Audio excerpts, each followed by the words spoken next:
Really excited to dissect today's show because it's another opportunity for all of us to rip apart Jonathan Gannon. You're watching Philadelphia Eagles Now by Chat Sports. I'm Chase Sr. No matter where you are, how you're tuned in, we appreciate you for watching the show.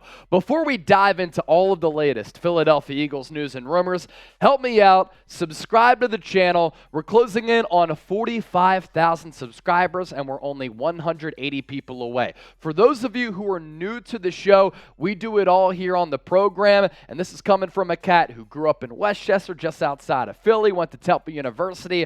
I love this football team, and that's why the channel has been skyrocketing here with all of these levels of success. Also, subscribe to the show if you love the Birds, you hate the Dallas Cowboys, you despise the New York Giants, and you agree that the Washington Commanders are frauds, and you think Howie Roseman is an absolute gangsta with what he's been able to do with this team over the last couple of years, constructing them and building them into being one of the powerhouses in the National Football League. In all seriousness, though, we give you shows every single day on the Eagles, and I believe our analysis is unmatched, and I understand a lot of great content creators out there. I know you have a lot of options. That's why I appreciate all of you for making us one of your options. All right, let's begin with this.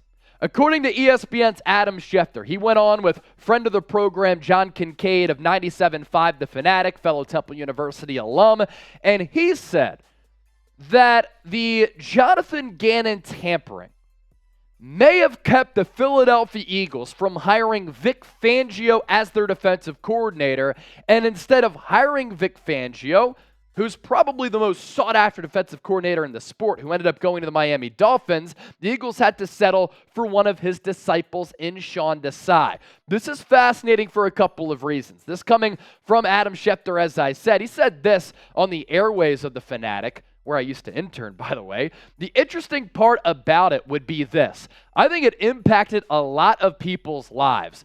Vic Fangio, for example, probably would have not taken the Dolphins' defensive coordinator job and would be the defensive coordinator in Philadelphia today if everything was on the up and up. And so it didn't just impact the Cardinals and their job with Jonathan Gannon, it impacted others as well. Philly's distaste for Jonathan Gannon grows. This is a fan base that had a problem with his lack of aggressiveness 2 years ago in 2021 and the fact that statistically they're one of the worst defenses in the sport. And then in 2022, the Eagles made some massive strides and improvements on the defensive side of the football. That was all backed up by the Eagles being a top 10 defense in multiple defensive categories. That's where you have to give credit to Jonathan Gannon. But I don't know if he ever showed a lot of accountability. He blew the Eagles game against the Kansas City Chiefs in the Super Bowl, and he failed to make adjustments in that game. Philadelphia had a 10-point lead going into recess at halftime, and the Chiefs end up coming back. The Eagles looked lost in coverage in multiple instances in that second half, in which Patrick Mahomes had one incompletion, and it came on a throwaway. The touchdowns to Kadarius Toney and Sky Moore, there was nobody within 10 yards of either of those players on those touchdowns because the Eagles were completely baffled by all of that pre-snap action. And Andy Reid undressed Jonathan Gannon in that Super Bowl. And then after it, everything that he said about the Eagles while with the Arizona Cardinals, ripping the media, he was lying to the media, throwing out these statistics that frankly weren't true. This guy's going to go down as a fraud. So if you don't like Jonathan Gannon, type F Gannon down in the comment section. I'm fired up about this because I wanted Vic Fangio as this team's defensive coordinator, and now the Eagles didn't get him because the Cardinals were tampering with Jonathan Gannon. I'm unhappy here. As for Jalen Carter, on Thursday, signed his rookie contract. It is going to be a 4-year deal worth $21.8 million in fully guaranteed money for the number 9 overall pick. He is the first rookie in the 2023 NFL draft class to ink a contract, and this is really important for him, right? This allows him to get into the building right away, and it allows Jalen Carter to partake in rookie minicamp, which is set to start on Friday. For all of the character concerns, too, that Jalen Carter has across the NFL going into the draft process, there have been a couple of people who have voiced their support of Jalen Carter, and they've said, look, no reason to be concerned. This guy is a great teammate. He's a great friend. Nakobe Dean sounded off, backing up Jalen Carter, having his back, and then Nolan Smith did the same. He has like this nickname for Jalen Carter. He loves the dude. So his former teammates and close friends said there's nothing to worry about. He's a young man who made a mistake after the national championship parade, after Georgia won that national title. And look, we all make mistakes when we're younger, right? Now, if he makes another one, that's a problem. If he steers clear of that and he ends up living up and tapping into his potential and living up to expectations, it's all good in the hood for the Philadelphia Eagles. Do you like the selection of Jalen Carter? I like it.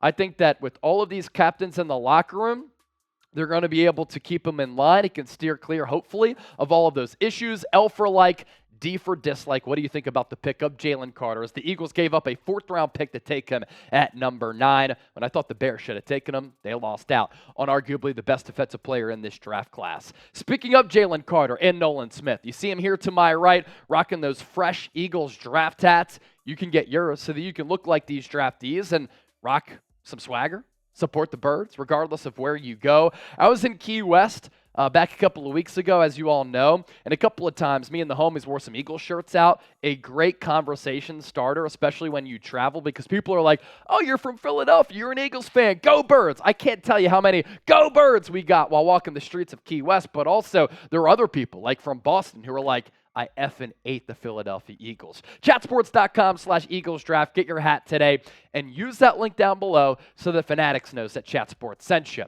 As for DeAndre Swift, I love this move as well. And this is one of those moves that kind of fell under the radar during draft weekend because this guy led all running backs in 2022 in yards per touch.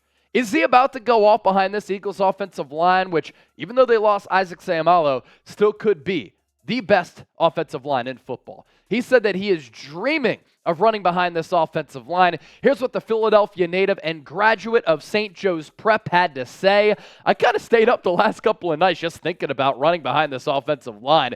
E.J. Smith with this article too, by the way, in the Philadelphia Inquirer. Good friend from Temple. Saw him at the Super Bowl. Great to catch up with him. Like I said, great opportunity with this offensive line, this coaching staff. I'm in a great running back room first and foremost with the guys that have been here. I'm just excited to get to work each day and be a piece of the puzzle. That's it. Now, for Swift, he is a very talented back. That's why he was drafted in 2020 in the second round out of Georgia. Had a great career there.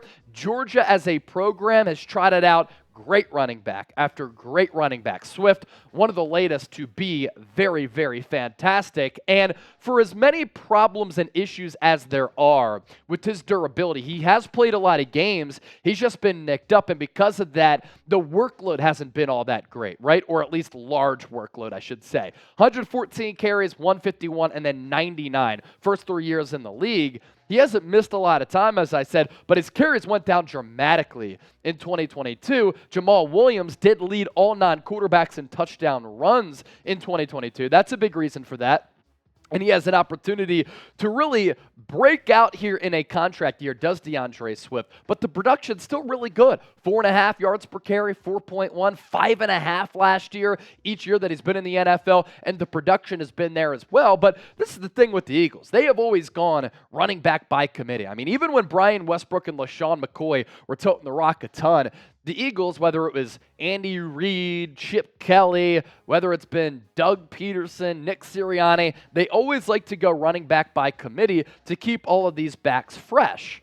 And I think that's what they're going to do here in 2023. But there's no question that DeAndre Swift is the most talented of these running backs here on the Eagles depth chart. But my goodness, you're 4 deep at this running back spot. Swift, Gainwell, Penny, Boston Scott, and you're barely paying any of these cats any money because Swift this year, he's making like $1.5 million if I have my numbers correct. So that right there, very good Eagles running back room.